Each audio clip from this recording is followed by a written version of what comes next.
I didn't have a college degree, so I'd gotten a job to be the new gorilla at the Stone Zoo in Stoneham, Massachusetts. The suit I had to wear was something similar to what I'd seen in that one episode of SpongeBob. It was quite a horrible sight to see in the break room bathroom. I stood upright in the gorilla suit. I reminded myself of some ancient hominid species. I was Homo erectus before discovering fire. The eye sockets of the gorilla suit were a little wide, and it made me look like a gorilla with pink eye in both eyes. The teeth on the suit reminded me of a horse when it's about to sneeze. But I could move them with my jaw, and sometimes did when inside the gorilla exhibit. It was difficult to eat the fruit that the zookeepers gave the other gorillas and I, but I managed. I'd sit on a side of the exhibit, up against the rock wall, sitting like I was posing for some Roman sculpture, while I chewed with laborious chewing on a peach. The other gorillas didn't mind me much, but they didn't try to be my friends either. It smelled like a farm in there, and the musk of the exhibit was made even worse with the smell of my sweat from within the gorilla suit. I had indeed pissed myself one day when the male silverback and I got into a shouting match. I jumped on my knuckles and feet as if the earth was my trampoline. The male bared his fangs and flung spit in my face. Some got through my eye sockets and into my eyes. He beat his chest, and I thought he was about to rip my limbs off, but thankfully, the zookeeper came in and broke up the quarrel. The worst part of the job was when a school came on a field trip. "What's wrong with that gorilla?" the children would ask and point. I was just minding my own gorilla business, slumping up against my favorite rock wall, while the male silverback and the female silverback checked each other for bugs. "That gorilla is riddled with disease," I heard the zookeeper's muffled answer from behind the glass. "What disease?" the kid asked. Mange, we think," the zookeeper hypothesized. "We took him in because he wouldn't survive in the wild." I just sat there and listened. "I hope you feel better, Mr. Monkey," one of the children shouted at the glass. I didn't look at them because gorillas aren't meant to understand English. Playing up the part of a diseased gorilla, I just looked at the straw and dung on the exhibit ground and felt sorry for my gorilla self. But the human in me made me turn my head and meet the gaze of the little child. He had a bowl cut and the tiniest of polo shirts, tinier than I had ever seen. He was waving at me with his mouth ajar as if he hadn't learned to close it just yet. He was waving at me, and for the closest of moments, I almost waved back. But I remembered that I was in a gorilla suit. His teacher shepherded him and the other children away. Later on in the afternoon, after a lunch of bananas and peaches, a college-aged couple appeared behind the glass. They were a distant species of emo, and I could smell the unmistakable skunky smell of weed that had wafted up from behind the barrier. "Oh my God," the girl chuckled, putting her hand to her mouth. "Look at that gorilla." Her boyfriend said something to her, but I couldn't hear from behind the glass. "What's wrong with him?" she asked. I knew I didn't pass for a normal gorilla, but why did it offend me? Yeah, I was too skinny to be a gorilla. My arms weren't muscular enough, and my face was horrific in terms of gorilla beauty standards. I looked like the Grinch with black fur instead of green. There was another field trip the next morning, and my appearance made some of the children cry. They ran and huddled around their teacher, where their shrieks accumulated. A horrible thing to hear, muffled from behind the glass. It made me miss the little boy that had waved at me, the only one who tried to be my friend. I was getting used to this. I was getting paid for it, and when I ate Big Macs after work, nobody else in the McDonald's knew that I was in a gorilla suit just an hour earlier. It felt miraculous to be speaking English again when I ordered food and the cashier would smile at me. An hour earlier, I wasn't speaking at all. It was my job to erase everything I knew about the English language out of my mind when I wore the face of a gorilla.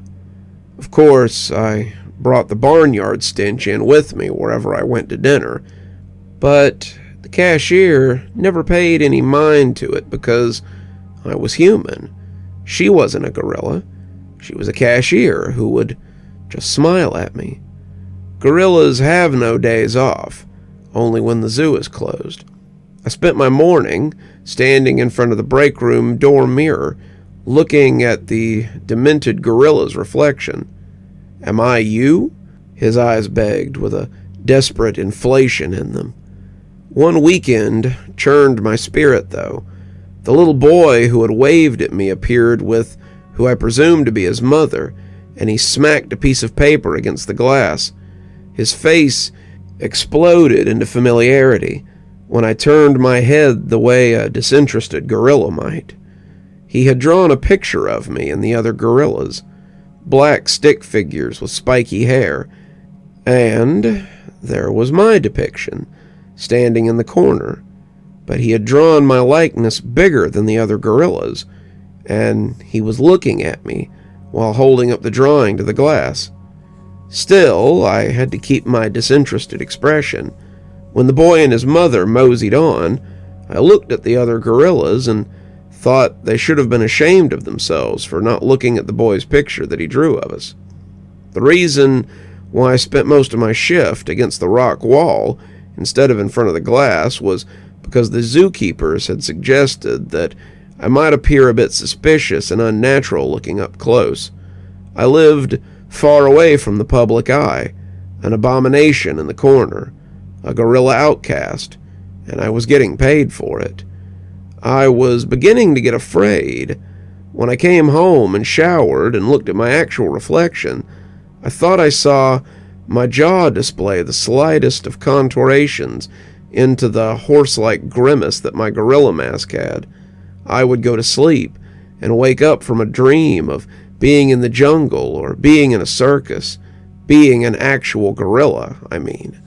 Humanity receded into the gorilla, reverse evolution. I woke up crying and sweating and would go to work all the same. "Well," I'd say to the zookeepers while shuffling through the break room, "a gorilla's work is never done." Astronauts put their helmets on. I put my gorilla face on. A couple of weeks later, on a Saturday morning, the little boy and his mother reappeared again. He had the same old bowl cut, and his mouth dropped open in happiness when his mother led him to the gorilla exhibit. I don't know what compelled me to, but I hopped over to the glass. "He's here, Mommy! He's here!" cried the little boy. He jumped up and down, but then he saw my face up close to the glass, and his glee lost the wind in its sails.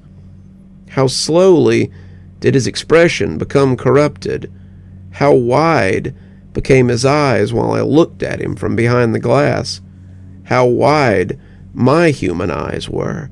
How wide his human eyes. It was heartbreaking, because I knew he wanted to take backward steps away from the glass, but couldn't because he was frozen in disgust, fear, and something else. Darwin, discovering evolution far too early. I immediately felt sorry, but it was too late. The boy was too astonished to break into tears or beg his mother to take him away. "Wait!" I shouted. Everyone behind the glass froze. The mother picked up her little boy, his tiny legs moving like a rag doll in the air, and she carried him away. The gorillas perked up. I turned to see them in their black, beady eyes that were so different from mine.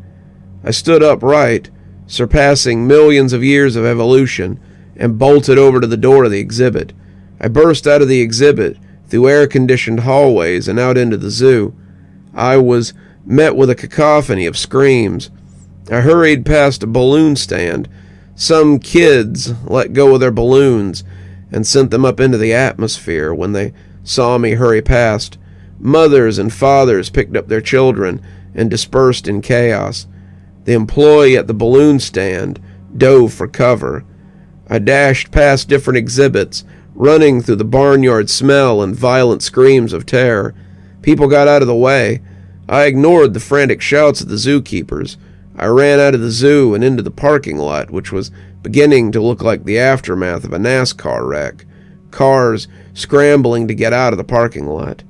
The sound of car doors thudding shut attacked the day. Children cried. I swung my head around, trying to find the little boy and his mother. I couldn't bear the thought of having frightened him. I had to find him.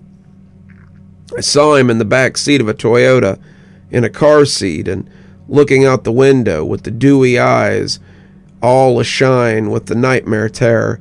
His mother brought the car around the parking lot exit. I hurried towards it, but it pulled out onto the road. I ran into the road. Cars honked their horns. Cars swerved to the curb as I ran by, running after the Toyota. The Toyota broke into speed, but I kept running. I shouted. Sirens wailed behind me, giving me more reason to run for my existence, to prove my existence. I waved my arms around my head, seeing that the little boy was looking out the back seat window. I heard tires screech behind me, a car door thudding, but I kept running. Joggers on the sidewalk beside the road dove out of the way. The sound of pistols clapping was the judge's gavel of the day. I felt the back of my gorilla suit burst open, and I felt my back come into an immediate straightening. I froze mid-jog. The Toyota sped away with the little boy still looking at me. More pistols clapping, popping. I heard a crunch in my left shoulder. My eyes bulged. Pop, pop, pop, crunch. I watched the Toyota diminish in the distance, and finally the pain hit me, and I fell in the middle of the road, dead.